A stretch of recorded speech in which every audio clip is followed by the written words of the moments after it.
Hello, my name is Amy Rofail and I'm with the Jerusalem Connection Report, and this is your Friday Red Alert. Obstacles to peace. I'm often wondering what those things are, because if you watch the news, you think that Israel and its inhabitants and its law enforcement are the reason why there is no peace in the Middle East. But perhaps that's not the whole story, and the lack of action on the Palestinian side is the reason for a lack of peace, coupled by a corrupt or at least an incompetent media and media reporting. Recently in Jerusalem, an Arab college-age student wielding a knife was shot and killed by Israeli law enforcement at the Holy Temple Mount after a 15-year-old Jewish teen was stabbed in the chest. Yet media outlets, including the ones Students for Justice in Palestine, with a big following on U.S. college campuses, frame the events far differently than they actually happened. They published an article espousing the young Arab student as an innocent victim of a corrupt police force being shot down in cold blood. The fact is that is not the case. Even Hamas knew the situation and praised the young man for his actions taken at the holy site. Why any organization who seeks to be part of the journalistic community and work in and among or for the educational institutions of the free world would get away with such bad reporting and bold-faced lies is beyond me, and it is important for us to keep them in check. In any law enforcement engagement around the world, if a suspect is wielding a weapon and posing a threat to either law enforcement or innocent bystanders, the use of deadly force is warranted, enough force to stop the action and to stop it quickly. And that was the case in that incident. But the inability of the media to write and publish content that is correct is mind-numbing. They selectively exclude pertinent details or context, or even bold-faced lie about situations, and it is often passed off to readers over the internet as news, and often to college students. Violence occurring at the holy sites in Jerusalem are fluid, and police are keeping track of investigations on given incidents, and it often takes some time for them to put together a full report, and they do this honestly and ethically, as they have many checks and balances. And they investigate, and they take witness reports, and then they put together a full report, and they release it as soon as they can.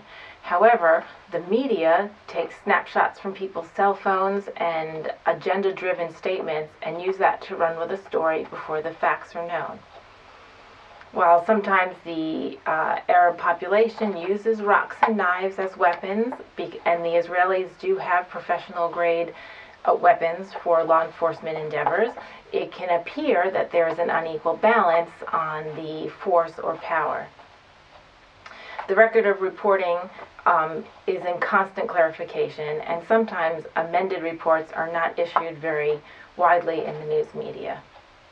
As onlookers, whether college students or anybody in the news consumption arena consumes these reports, we must keep a vigilant eye and a vital sense of critical thinking upon these news stories.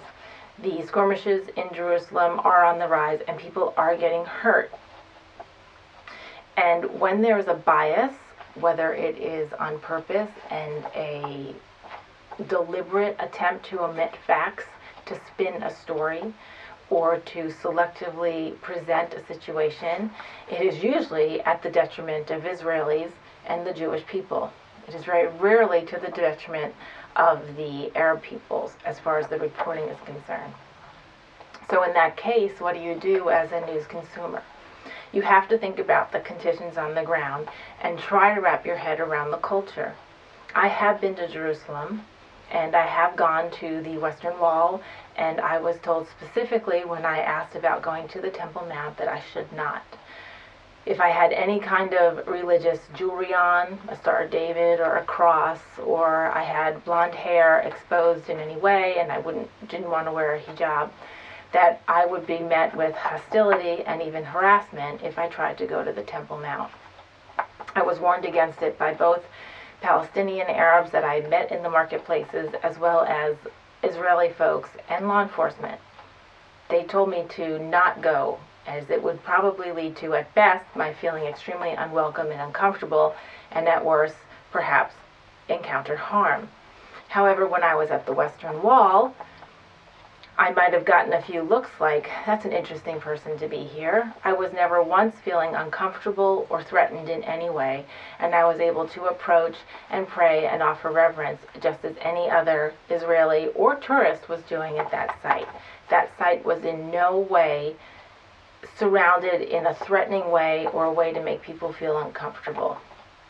Of course, there was the issue of modesty and reverence that anybody would take to visit a holy site of any religion. It was definitely a welcoming atmosphere. So I just wanted to make this juxtaposition because if we're looking at the chaos that is occurring at the holy sites in Jerusalem, you have to ask yourself what is the motivation and whose motivations would present the logical reason for the violence. Do not believe what you see on the news off the top of the face of the experience.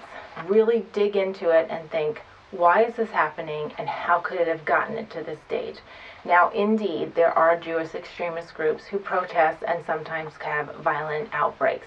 However, the number of these incidents compared to the number of Palestinian-instilled or Islamic-instilled incidents are paled. So we have to look at the overall culture, the overall data, and then look at the particular incident that's taking place. I'm reminded of a verse in Romans when I think about this issue of media bias and spin. Romans 2:8 tells us that for those who are self-seeking and who reject truth and follow evil, there will be wrath and anger. But I'm also reminded of Proverbs 1:20. Out in the open, wisdom calls aloud. She raises her voice in the public square.